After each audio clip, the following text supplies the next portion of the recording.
Assalamualaikum warahmatullahi wabarakatuh. Sehat selalu untuk mahasiswaku yang tercinta. Pada kesempatan kali ini sebagai penutup rangkaian mata kuliah akuntansi sektor publik, Bapak ingin mengajak Anda untuk mendiskusikan satu kasus yang menarik sekali. Tentunya akan berguna bagi Anda sekalian di dalam melakukan satu kajian ataupun evaluasi terhadap pelaksanaan akuntansi sektor publik. Dari berbagai pertemuan yang sudah kita lakukan selama ini, pada kuliah terakhir fokus kita pada masalah audit kinerja sektor publik menggunakan konsep value for money. Tentunya Anda masih ingat value for money mendasarkan pada 3E, ekonomi, efisiensi, dan efektivitas. Dan audit kinerja sektor publik itu merupakan audit yang merupakan pengembangan dari audit keuangan. Artinya audit ini sangat penting dilakukan untuk mengetahui bagaimana kinerja penyelenggaraan pemerintahan. Sebagai auditor independen untuk pelaksanaan audit sektor publik adalah Badan Pemeriksa Keuangan atau BPK, yang pada beberapa bulan terakhir ini menjadi satu hal yang menarik dibahas terkait dengan laporan hasil pemeriksaan BPK terhadap pemerintah daerah. Di sana BPK bisa mendapatkan informasi, data, kemudian data informasi itu akan diolah sebagai masukan kepada pemerintah. Dan saya mendapatkan data yang menarik dari Badan Pemeriksa Keuangan yang dimuat di media Kompas Digital pada tanggal 22 Juni 2021. BPK mengatakan dalam audit kinerja itu, pemerintah daerah yang berjumlah 503 ternyata yang betul-betul bisa mandiri itu baru pada tingkat 12%. Selengkapnya BPK mengatakan bahwa 443 pemerintah daerah dari 503 pemerintah daerah ini belum mandiri secara finansial. Artinya bahwa ada 88% pemerintah daerah yang belum bisa mandiri. Artinya mereka masih mengandalkan dana-dana alokasi dari pemerintah pusat. Tentu kajian inilah yang menarik sekali, yang juga perlu mendapatkan masukan-masukan dari Anda selaku mahasiswa yang juga seorang intelektual yang sudah memiliki bekal yang cukup untuk kira-kira memberikan masukan-masukan agar kemandirian pemerintah daerah ini semakin meningkat. Selengkapnya silakan nanti Anda baca di dalam berita portal yang sudah kami sampaikan tadi.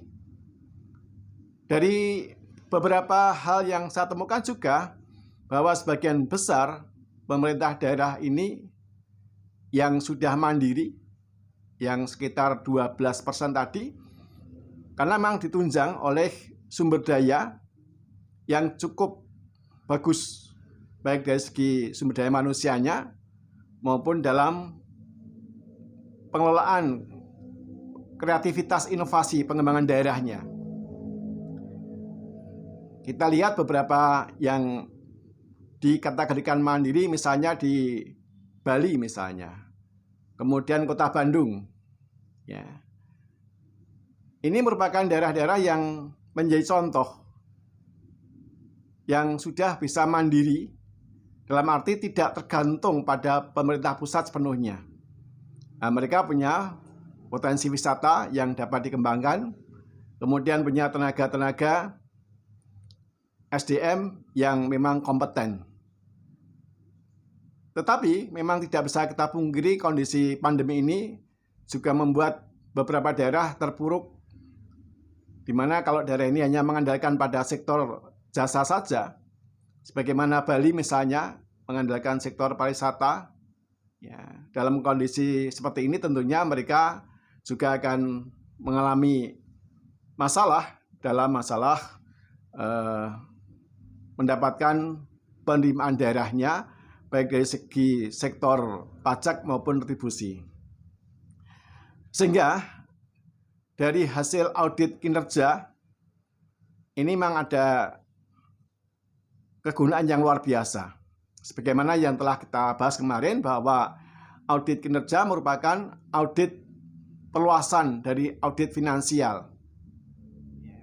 Kemudian di situ tidak hanya aspek finansial saja, namun juga dilakukan proses audit terkait dengan apa saja penyebab-penyebab bahwa target-target pemerintah daerah itu bisa tercapai dan tidak, kemudian bagaimana kinerja masing-masing daerah yang bersangkutan. Maka dari ini yang ingin saya ajukan kepada saudara untuk bahan diskusi adalah, coba Anda pikirkan bagaimana caranya agar pemerintah daerah yang sejumlah 503 tadi,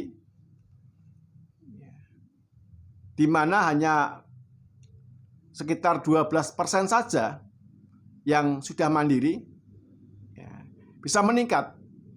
Tidak hanya 12% saja, namun bisa meningkat lebih dari 12%. Sebab kalau kita lihat secara mendalam dalam jangka panjang, apabila ada 443 pemerintah daerah yang masih sangat bergantung pada pemerintah pusat,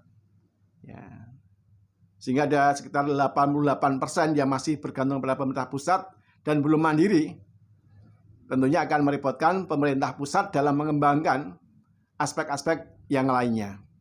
Nah, sehingga kira-kira apa langkah-langkah yang perlu dilakukan oleh pemerintah daerah agar mereka bisa semakin mandiri, tingkat kemandiriannya semakin meningkat. Kita bisa bayangkan ya betapa beratnya pemerintah pusat, karena menanggung 88% daerah-daerah yang belum mandiri, sehingga penerimaan pajak secara nasional itu sebagian besar akan dikembalikan ke daerah, karena daerah masih belum bisa mandiri. Nah, maka yang saya ingin Anda sampaikan sebagai jawaban, silakan Anda berikan dalam komentar di bawah ini, yaitu bagaimana langkah-langkah pemerintah daerah agar mereka bisa semakin mandiri. Ya, silakan Anda berikan jawaban pada kolom komentar ya di bawah ini. Sekian dulu yang kami sampaikan. Terima kasih perhatiannya. Kita jumpa pada kesempatan lain. Sukses untuk Anda semuanya. Assalamualaikum warahmatullahi wabarakatuh. Bersama saya Suharno, dosen program studi akuntansi Fakultas Ekonomi Universitas Surakarta. Assalamualaikum warahmatullahi wabarakatuh.